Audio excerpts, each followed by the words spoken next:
Hello friends, आप सभी का स्वागत है आपके अपने ही यूट्यूब चैनल LGR स्टडी में। दोस्तों, जैसा कि आप सभी जान रहे हैं कि इस वीडियो सीरीज में हम लोग क्लास 10th यानी कि मैट्रिक बोर्ड एग्जाम के बेहतर तैयारी के लिए हिंदी के महत्वपूर्ण ऑब्जेक्टिव क्वेश्चन का चैप्टर वाइज तैयारी करते हैं। आपको बता दें कि आज यह इस वीडियो सीरीज़ का 22 नंबर वीडियो है हिंदी के महत्वपूर्ण ऑब्जेक्टिव क्वेश्चन के लिए। इससे पहले हम इस तरह का 21 वीडियो ऑलरेडी अपलोड कर चुके हैं।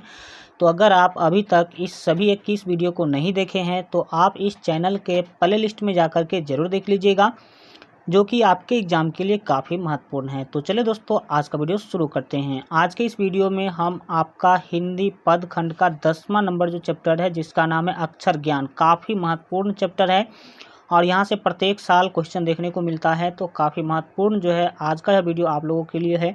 तो अगर आप इस बार एग्ज़ाम देने वाले तो लास्ट तक इस वीडियो को जरूर देखिएगा, काफ़ी यहाँ से क्वेश्चन आपको देखने को एग्ज़ाम में मिलेगा। चलिए स्टार्ट करते हैं। फर्स्ट महत्वपूर्ण क्वेश्चन के द्वारा जो है यहाँ आपसे पूछा जा रहा है कि बीजाक्षर किसकी कृति हैं। बीजाक्षर जो है वो किसकी कृति हैं। तो एक का यहाँ पर आपका सी ऑप्शन आपका सही होगा। याद रखेंगे अनामिका का। किसका? अनामिका का। ठीक है, आगे बढ़ेंगे और देखेंगे नेक्स्ट यहाँ पर आपका 2 नंबर महत्वपूर्ण क्वेश्चन है। पूछा जा रहा है कि गलत पते की चिट्ठी, गलत पते की चिट्ठी किस धारा की कृति है, किस विधा की कृति है, ये आपको बताना है। तो 2 का यहाँ पर आपका बी ऑप्शन से होगा, देखेंगे ये काव्य संकलन है। क्या है? काव्य संकलन है। कौन चीज़? तो गलत पते की चिट्ठी। नेक्स्ट देखेंगे यहाँ पर हम लोग 3 नंबर क्वेश्चन पूछा जा रहा है कि अनुष्टुप किसकी कृति है। अनुष्टुप जो है वो किसकी कृति है या किसकी रचना है, यही आपको बताना है।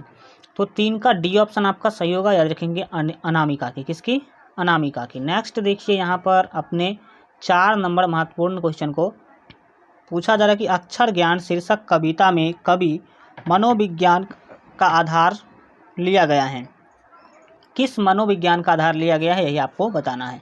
ये जो अक्षर ज्ञान कविता है, इसमें इस कविता में किस मनोविज्ञान का आधार लिया गया है, यही आपको बताना है। तो 4 का यहाँ पर आपका बी ऑप्शन सही होगा। देखेंगे बाल मनोविज्ञान का, क्योंकि बालक के ऊपर ही यह कविता लिखा गया है। नेक्स्ट देखेंगे यहाँ पर हम लोग 5 नंबर महत्वपूर्ण क्वेश्चन को पूछा जा रहा है कि अक्षर ज्ञान किसकी रचना है। तो यहाँ पर आपका डी ऑप्शन सही होगा। याद रखेंगे अनामिका का। किसका रचना है ये? अनामिका का। नेक्स्ट इसी तरह से हम लोग देखेंगे यहाँ पर आपके 6 नंबर महत्वपूर्ण क्वेश्चन पूछा जा रहा है कि अनामिका किस काल की कवयित्री हैं। अनामिका जो है वो किस काल की कवयित्री हैं, यही आपको बताना है। तो 6 का सी ऑप्शन यहाँ पर आपका बिल्कुल ही सही होगा। देखेंगे समकालीन कवि, ये समकालीन कवि है। क्या है? समकालीन कवि हैं। नेक्स्ट देखेंगे यहाँ पर हम लोग 7 नंबर महत्वपूर्ण क्वेश्चन पूछा जा रहा है कि चौखट में बेटे का क्या नहीं अटता है। चौखट में चौखटे में बेटे का क्या नहीं अटता है। तो 7 का ऑप्शन यानी कि क नहीं अट रहा है। क्या नहीं अट रहा है? क यहाँ पर आपका सही आंसर होगा। चलिए आगे बढ़ते हैं। नेक्स्ट देखेंगे यहाँ पर हम लोग 8 नंबर क्वेश्चन, बच्चे कहाँ आकर थमक जाता है। लिखता रहता है और कहाँ पर आकर के थमक जाता है। तो 8 का यहाँ पर आपका डी ऑप्शन यानी कि रॉ पर आकर के वो क्या करता है? थमक जाता है, मतलब वो रुक जाता है, इसको वो नहीं लिख पाता है, रॉ अक्षर को नहीं लिख पाता है। नेक्स्ट देखेंगे यहाँ पर हम लोग 9 नंबर क्वेश्चन को पूछा जा रहा है कि अबोध बालक के अक्षर पार्टी पर, आपको बताना है कि अबोध बालक के अक्षर पार्टी पर क्या नहीं अटता। अक्षर पार्टी कहते हैं स्लेट को, तो उसके स्लेट में क्या नहीं अटता है, मतलब क्या नहीं अट रहा है। तो 9 का यहाँ पर आपका ए ऑप्शन जो है सही होगा। याद रखेंगे क जो है यहाँ नहीं अट रहा है। आगे बढ़ जाएंगे और 10 नंबर क्वेश्चन देखिए, पूछा है कि किसका ध्यान क लिखते समय कबूतर पर होता है। तो किसका ध्यान होगा? कवित्री का तो नहीं होगा, अबोध बालक का होगा। किसका? अबोध बालक, जिसके पास उतना जो है अभी बोध यानी कि उतना ज्ञान अभी नहीं आया है। तो अबोध बालक का ज्ञान क लिखते समय वो क्या समझेगा? कि कबूतर। ठीक है, देखेंगे हम लोग 11 नंबर क्वेश्चन पूछा जा रहा है कि बालक र के ड को क्या समझता है। तो 11 का यहाँ पर ए ऑप्शन से होगा, यानी कि माँ समझता है। और ये जो बिंदु दिख रहा है इसमें, इस बिंदु को उस माँ के गोदी में बैठा हुआ बालक समझता है। ठीक है, चलिए आगे बढ़ जाएंगे। और देखेंगे यहाँ पर आपके 12 नंबर क्वेश्चन को पूछा जा रहा है कि कविता अक्षर ज्ञान में र को क्या कहा गया है।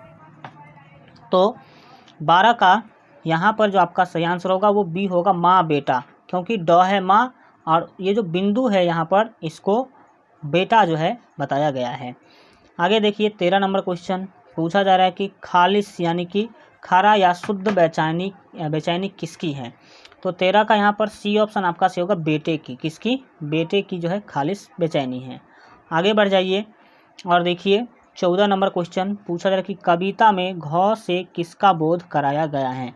तो 14 का डी ऑप्शन यहाँ पर आपका सही होगा, घारा का। किसका? घारा का। आगे बढ़िए और देखते हैं हम लोग यहाँ पर अपने 15 नंबर क्वेश्चन को। 15 नंबर क्वेश्चन है कि कवित्री अनामिका ने इनमें से किसका संपादन किया। किस जो है रचना का जो है संपादन अनामिका के द्वारा किया गया है, यही आपको बताना है। तो 15 का यहाँ पर आपका ए ऑप्शन सही होगा। देखिए कहती हैं औरतें, कहती हैं औरतें ये जो रचना है इसका संपादन जो है अनामिका के द्वारा जो है किया गया है। चलिए आगे बढ़ते हैं और 16 नंबर क्वेश्चन देखिए पूछा है कि कवित्री अनामिका की आलोचनात्मक लेखन है। तो 16 का यहाँ पर बी ऑप्शन आपका सही होगा। रखेंगे अस्तित्व का मानचित्र, ये आपका जो है आलोचनात्मक लेखन है, आलोचना किया गया है। इसका पीडीएफ आपको हमारे मोबाइल ऐप पर मिल जाएगा। तो जो लोग अभी तक मोबाइल ऐप डाउनलोड नहीं किए हैं तो इस वीडियो के डिस्क्रिप्शन बॉक्स में मोबाइल ऐप का लिंक मिल जाएगा, वहां से डाउनलोड कर लीजिए। नहीं तो प्ले स्टोर पर सर्च कीजिएगा LGR study app, LGR study app search कीजिएगा तो वहाँ से आपको मिल जाएगा, वहाँ से आप लोग जो है डाउनलोड कर सकते हैं। काफ़ी महत्वपूर्ण है आपके बोर्ड एग्जाम के तैयारी के लिए। 17 नंबर क्वेश्चन देखिए पूछा जा रहा है कि कवित्री अनामिका को किस सम्मान से सम्मानित किया गया। तो 17 का यहाँ पर आपका डी ऑप्शन जो है सही होगा, इनमें से सभी, यानी कि राष्ट्रभाषा परिषद पुरस्कार भी दिया गया उनको, भारत भूषण अग्रवाल पुरस्कार भी दिया गया, गिरिजा कुमार माथुर पुरस्कार भी इनको दिया गया। नेक्स्ट देखेंगे यहाँ पर हम लोग जो है 18 नंबर क्वेश्चन पूछा जा रहा है कि कवित्री द्वारा अंग्रेजी में लिखी गई आलोचनात्मक लेखन है। अंग्रेजी में लिखी गई आलोचनात्मक लेखन कौन सा है। तो 18 का यहाँ पर आपका ए ऑप्शन से होगा। देखेंगे मेमोरेबल है ना, पोइट्री, मेमोरेबल पोइट्री यहाँ पर आपका जो है बिल्कुल ही सही आंसर होगा। नेक्स्ट देखेंगे 19 नंबर क्वेश्चन पूछा जा रहा है कि विफलता पर छलक पड़ते हैं। बच्चे जब विफल हो जाते हैं लिखने में तो क्या होता है, क्या छलक पड़ते हैं। तो आंसू छलक पड़ते हैं, तो ए ऑप्शन आपका सही होगा। जब विफल हो जाते हैं, रॉ को जो बालक है इसके कविता के अंदर नहीं जब लिख पाते हैं तो वो रोने लगते हैं, यानी कि उनके आंसू छलक पड़ते हैं। नेक्स्ट देखेंगे 20 नंबर क्वेश्चन पूछा जा रहा है कि सृष्टि की विकास कथा का प्रथमाक्षर क्या है। तो 20 का सी ऑप्शन यहाँ पर आपका सही रखेंगे, विफलता पर छलके आंसू। विफलता पर छलके आंसू यहाँ पर आपका जो है विकास कथा का प्रथमा अक्षर जो है इसमें बताया गया है। 21 नंबर क्वेश्चन देखिए पूछा जा रहा है कि अनामिका का जन्म कब हुआ। तो 21 का सी ऑप्शन यहाँ पर आपका सही होगा, 7 अगस्त 1961 ईस्वी को। आगे बढ़ जाइए और 22 नंबर क्वेश्चन देखिए पूछा जा रहा है कि अनामिका का जन्म कहाँ हुआ। तो 22 का बी ऑप्शन आपका सही होगा। देखेंगे मुजफ्फरपुर बिहार के अंदर इनका जन्म हुआ था। नेक्स्ट देखेंगे यहाँ पर हम लोग 23 नंबर क्वेश्चन, अनामिका के पिता का नाम क्या था। तो 23 का ए ऑप्शन आपका सही होगा। देखेंगे श्याम नंदन किशोर उनके पिता का नाम था। नेक्स्ट देखेंगे यहाँ पर हम लोग 24 नंबर क्वेश्चन पूछा जा रहा है कि खालिस शब्द हैं, खालिस शब्द जो है वो कौन सा है। तो 24 का सी ऑप्शन आपका सही होगा। देखेंगे यह एक अरबी शब्द है, यह जो है आप याद रखेंगे। खालिस का मतलब होता है सच्चा, इसका मतलब क्या होता है, सच्चा, ठीक है। नेक्स्ट देखिए यहाँ पर अपने 25 नंबर क्वेश्चन को पूछा जा रहा है कि ड वर्ण है, र वर्ण जो है कैसा है। तो 25 का यहाँ पर आपका जो सही आंसर होगा वो डी होगा। डैट मीन्स याद रखेंगे नासिक्य वर्ण है, क्योंकि र जो है नाक से आप क्या करते हैं, बोलते हैं, नाक का सहायता लेना पड़ता है।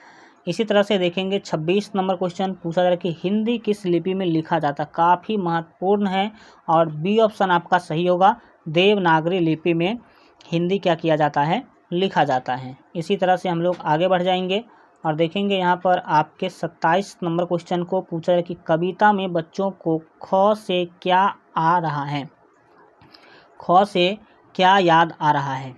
तो 27 का यहाँ पर आपका डी ऑप्शन यानी कि 27 का जो यहाँ पर आपका सही आंसर होगा वो आपका ए होगा। सॉरी, खरगोश याद आ रहा है। क्या आ रहा है?